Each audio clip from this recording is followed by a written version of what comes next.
Hi all, welcome back to my channel. ಇವತ್ತಿನ recipe simple ಆಗಿರೋ fish fry, but ಸಖತ್ ಟೇಸ್ಟಿಯಾಗಿ ಬರುತ್ತೆ. ಸೊ ನಾನಿಲ್ಲಿ ರೋಹು ಫಿಶ್ನ ಯೂಸ್ ಮಾಡಿದ್ದೀನಿ. ನಾನು 1/2 kg ಫಿಶ್ ತೊಗೊಂಡು ನೀಟಾಗಿ ಕ್ಲೀನ್ ಮಾಡಿ ಇಟ್ಕೊಂಡಿದ್ದೀನಿ.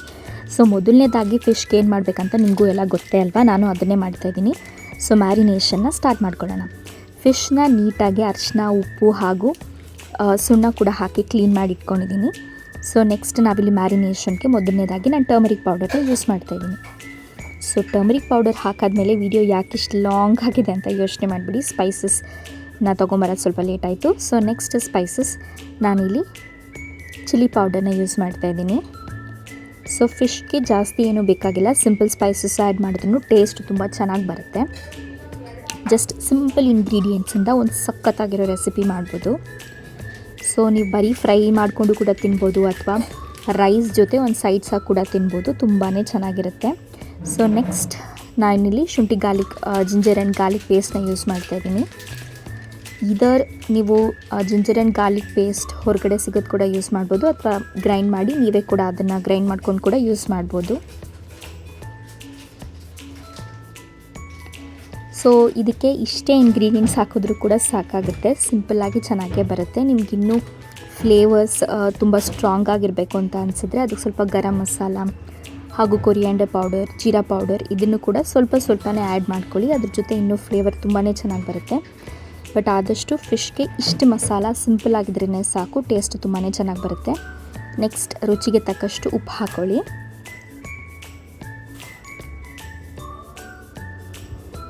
ಫಿಶ್ಗೆ ಏನು ಕಮ್ಮಿ ಆದ್ರೂ ಕೂಡ ಹುಳಿ ಕಮ್ಮಿ ಆಗಬಾರ್ದು.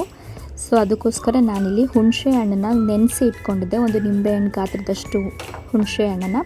ಸೊ ಅದರದ್ದು ಕೂಡ ನೀರನ್ನು, ಹುಣಸೆ ಹಣ್ಣಿನ ರಸನ ನಾನಿಲ್ಲಿ ಆ್ಯಡ್ ಮಾಡ್ತಾಯಿದ್ದೀನಿ.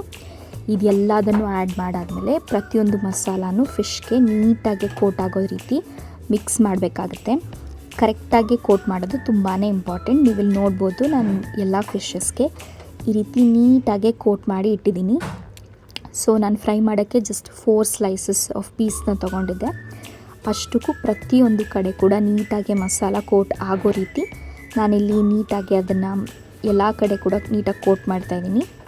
ಈ ರೀತಿ ಕೋಟ್ ಮಾಡಿ ನೀವು ಆದಷ್ಟು 1 to 2 hours ಮ್ಯಾರಿನೇಟ್ ಮಾಡಿ ಆದಮೇಲೆ ಫ್ರೈ ಮಾಡಿ ಅದನ್ನು ತಿಂದು ನೋಡಿ, ಟೇಸ್ಟ್ ಅಂತೂ ತುಂಬಾ ಚೆನ್ನಾಗಿ ಬರುತ್ತೆ. ಸೊ ಈಗ ಇದು ಮ್ಯಾರಿನೇಷನ್ ರೆಡಿ ಆಗಿದೆ. ಅದನ್ನು ನೀವು ಫ್ರೀಸಲ್ಲಿ ಇಟ್ಬಿಡಿ, ಜಸ್ಟ್ ಫ್ರಿಜ್ಜಲ್ಲಿ ಒಂದು 2 hours ಇಟ್ಟರೆ ಸಾಕಾಗುತ್ತೆ. ನೆಕ್ಸ್ಟ್ ಇವಾಗ ಫ್ರೈ ಮಾಡ್ಕೊಳ್ಳೋಕ್ಕೆ ರೆಡಿ ಆಗಿದ್ದೀನಿ. ಮೊದಲನೇದಾಗಿ ನಾನೊಂದು ಪ್ಯಾನ್ ತೊಗೊಂಡಿದ್ದೀನಿ. ಪ್ಯಾನ್ಗೆ ಆದಷ್ಟು ಸ್ವಲ್ಪ ಎಣ್ಣೆ ಹಾಕಿ, ರೋಹು ಫಿಶಲ್ಲೇ ಅದರಲ್ಲೇ ಆಯಿಲ್ ಇರೋದ್ರಿಂದ ತುಂಬ ಎಣ್ಣೆ ಏನು ಬೇಕಾಗಲ್ಲ. ಸೊ ಈ ರೀತಿ ಪೀಸಸ್ನ ನಾನಿಲ್ಲಿ ಪ್ಲೇಸ್ ಮಾಡ್ತಾಯಿದ್ದೀನಿ. ಸೊ ನಾನು ಫುಲ್ ತವಾ ಯೂಸ್ ಮಾಡಿಲ್ಲ, ಒಂದು ಪ್ಯಾನ್ ಥರ ಯೂಸ್ ಮಾಡಿದ್ದೀನಿ, ಬಿಕಾಸ್ ಇದು non stick. So non stick ಇಲ್ಲ ಅಂದರೆ ಆದಷ್ಟು ತವಾಗೆ ಮಸಾಲಾಸ್ ಎಲ್ಲ ಅಂಟ್ಕೊಂಡ್ಬಿಡುತ್ತೆ, ಹಾಗೂ ಫಿಶ್ ಬೇಗ ಬೇಯಲ್ಲ.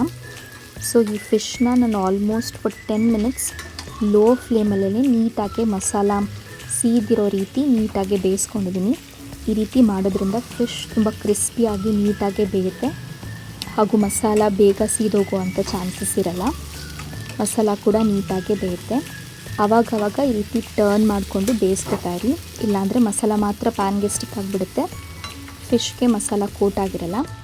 ಸೊ ನಿಮಗೆ ಬೇಕಾದರೆ ನೀವು ಅದೇ ಮಸಾಲಾನ ಇನ್ನೊಂದು ಸತಿ ಕೂಡ ಈ ರೀತಿ ಫಿಶ್ ಮೇಲೆ ಕೋಟ್ ಮಾಡಿ ಕೂಡ ಬೇಕಾದರೆ ನೀವು ಬೇಯಿಸ್ಕೋಬೋದು. ಬಟ್ ನಾನು ಸಿಂಪಲ್ಲಾಗಿರಲಿ ಅಂತ ಇಷ್ಟಕ್ಕೆ ಫ್ರೈ ಮಾಡ್ತಾಯಿದ್ದೀನಿ. ಸೊ ನಾನು ಇನ್ನೊಂದು ಸೈಡ್ ಬೇಕಾದರೆ ನೀವು ಆಯಿಲ್ ಕೂಡ ಅಪ್ಲೈ ಮಾಡಿ. ಸೊ ನಾನು ಹೇಳ್ದಾಗೆ ಈ ಫಿಶ್ ಇವಾಗ ರೆಡಿ ಆಗಿದೆ. ನೀವು ನೋಡಿ ಎಷ್ಟು.